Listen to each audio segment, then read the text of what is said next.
Hello and welcome. You're tuned into My Dad Says Audio. If you've been here before, welcome back. If you're new here, welcome. Today we will be doing a video on the rewiring of a Rega tone arm. Dad, what can you tell us about the subject? Okay, today we're going to do our best attempt at showing you how to do the internal wire in Rega tone arms. I've got here a list from Analog Planet on YouTube, the YouTube channel Analog Planet, and there's 3 videos in particular from about 6 years ago that Michael Fremer did on Analog Planet. And with respect to what I'm going to be saying, it would pay people who are serious about this to go and have a look at these 3 videos from Analog Planet. I've got given timestamps on these as to particular parts I would like you to pay particular attention to with respect to how I'm going to describe and show you how to do it.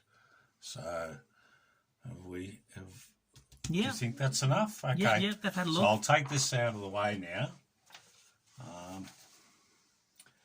Now I'll just show you the tools that I've got.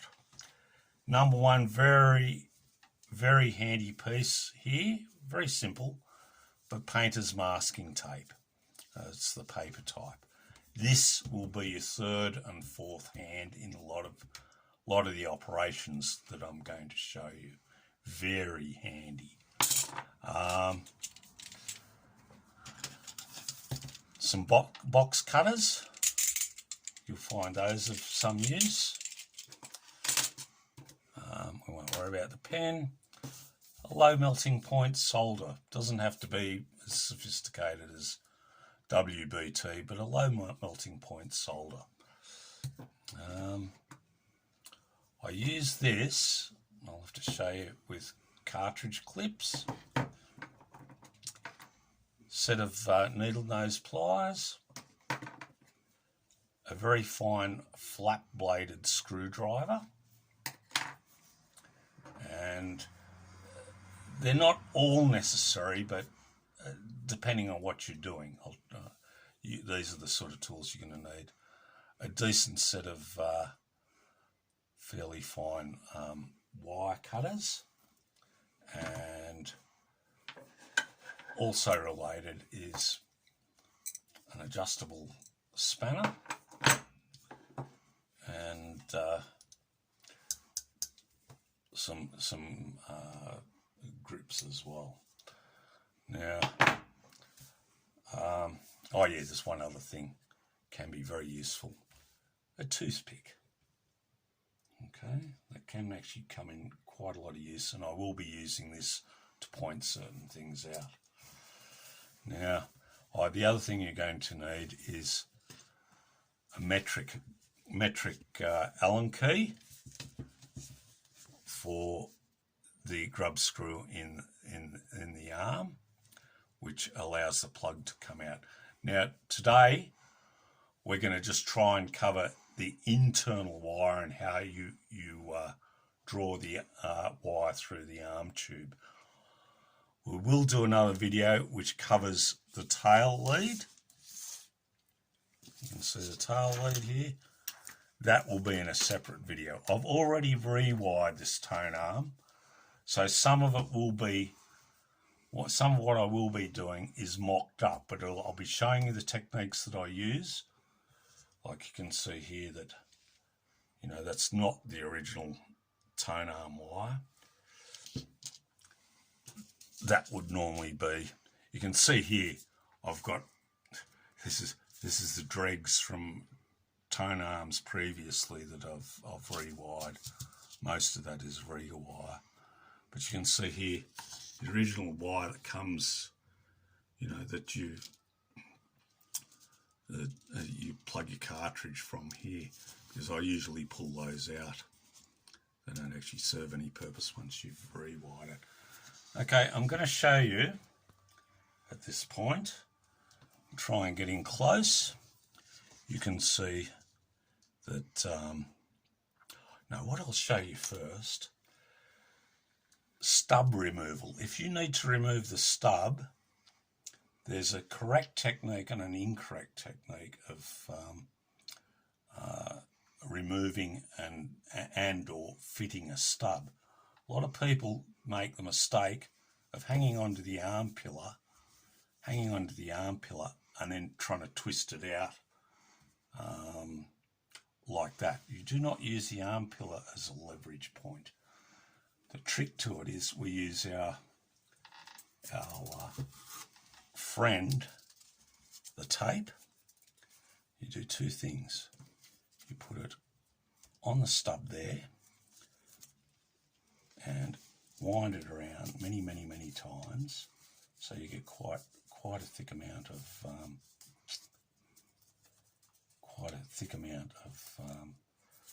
tape on it. And the other trick you do, head shell. You do the same on the head shell. What we're trying to do is not mark or damage anything.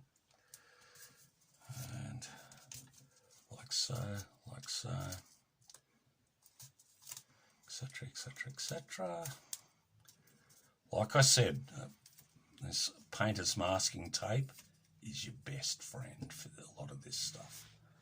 Now be very careful of the finger lift. Yeah, if you're not careful, you can break it doing this way. So what you do, you get your friend here, adjust it down. Now I'm not actually going to pull it out, but this will show you where you get the leverage.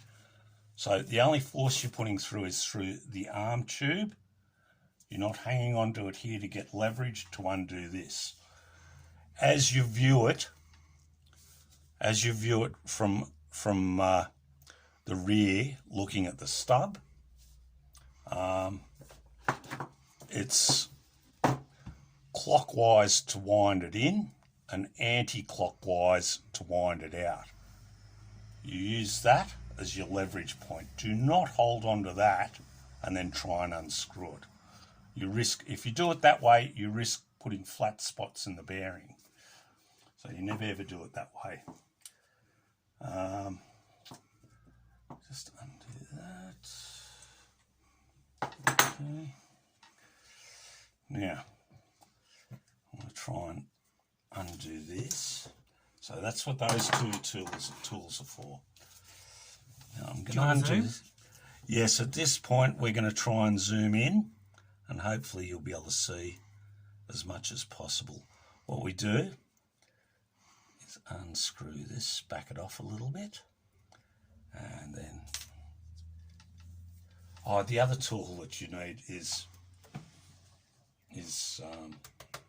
a soldering iron. Now I've got a half decent variable temperature soldering iron, which is quite suitable. Now I'm going to try and show you, when you get the, like I have rewired this totally, both the internal wire and the external, but no, it's still not out enough.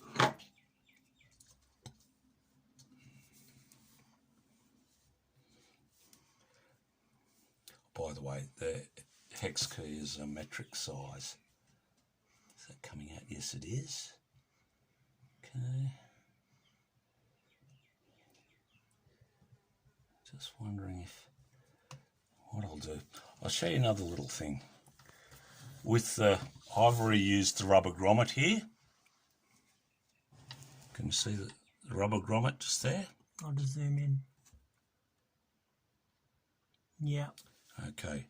I have previously, because it is rewired, I have previously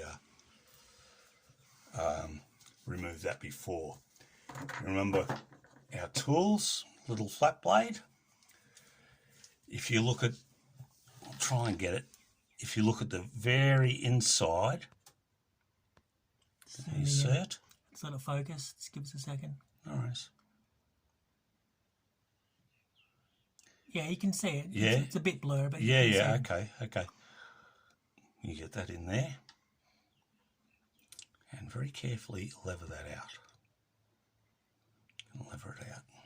Okay, sorry if my hand's in the way, but we get that out. There, so you've got a little plastic pin there.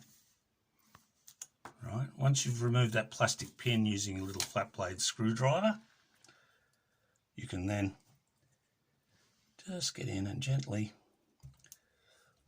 pull the rubber bung out.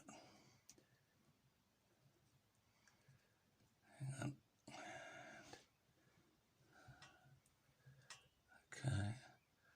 Okay, and I'll do that because of the way that I've done this. So we've got our little rubber bung, we'll put it over there, and then I'll try and move this out. Okay, come on.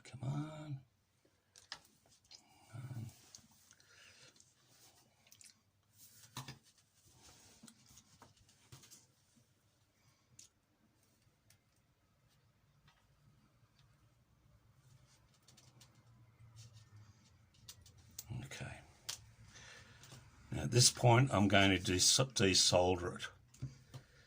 If you're doing this with the original Rega wire still fitted,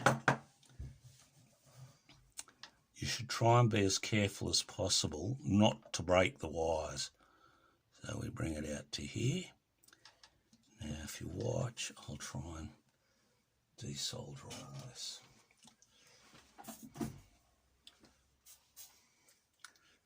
Okay, we do.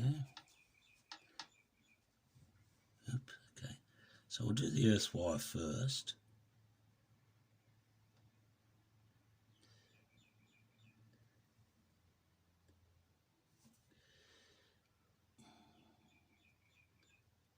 Okay, I think that's just a bit, oh, don't do this one. There's one, there's two.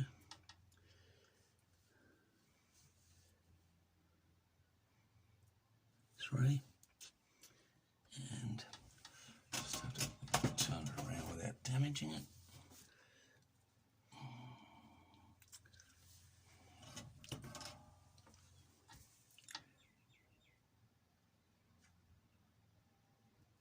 Four, and then earth wire.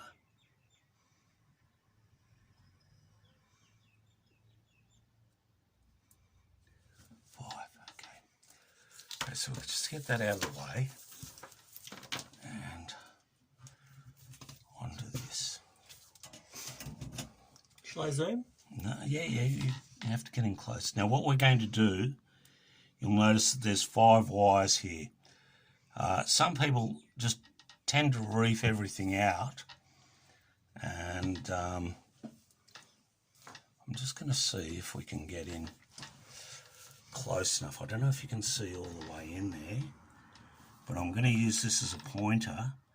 If you look in there very carefully, you can see a little black grommet. Right. There's one there, and the other one might be too hard to see on camera, but it is, just try and point it out here. There's another one just there. Can you see that? Where I'm pointing? Can you see that? Yep. There's another I'll one. zoom right in. I think I can go a bit deeper. Yeah. That's maximum zoom. Yeah, it doesn't matter. Doesn't matter. I never ever pull the yoke apart. It's totally unnecessary, and you actually muck up the Rega factory adjustment or setting on it. Now, little trick we use here, make this stuff your friend. We hold the earth wire, which is the black wire, in place. There, that's the black wire there. I'll just get it like so. There. Just try and get it there. There. Round like this. You make this your friend.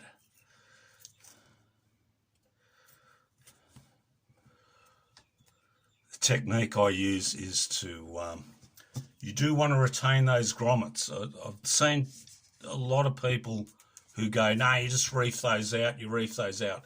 They serve a very specific purpose in holding the wire as dead center as possible. If you rip that out, you've already removed that. And I'll refer you back to what Roy Gandy says with respect. He actually gets quite angry if you go and watch the videos that I told you with respect to people ripping the grommets out. I do not rip the grommets out. I take the approach of do as little harm as possible. Now, if you look now, you can see there that we've got the earth wire out of the way. It's held out of the way. I leave it a little bit loose. If you look there, you can see I can move it. It's a little bit loose because what we end up doing is we're going to butt join the wires and draw it through. Okay, now it's quite important that you use a wire that is no thicker than the standard Rega wire. Here I've got a sample. Of just let me look closely. That's the original Rega wire. This wire here. Yeah, that's original Rega wire.